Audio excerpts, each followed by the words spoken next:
आलेल्या सर्वांचं मनापासून स्वागत करतो। चुकून कोणाचा सन्मान केला असेल तर सगळे आम्ही छोटे गाड्या सुटल्या। कोण होतो एक नंबरचा मानकरी?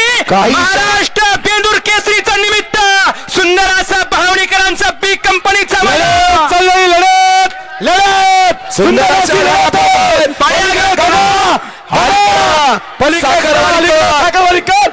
शंकर शंकर खेळा की शंकर दोन गाड्या झाली। होता गणा आणि त्यांच्या सोबत होता महबूब आणि आडेल होता सर्किट आणि शंकर। दोन गाड्यात लढत झाली। कोण झाला 1 लाखाचा मानकरी? शूटर आणि शंकर पाला आणि पलीकडं गणा आणि महिब्या पाला, अलीकडं दिलीप आणि पलीकडं बारीक पलीकडं हो गया। बाजू में अभी बहुत ताकत है, अच्छे अच्छों को खेल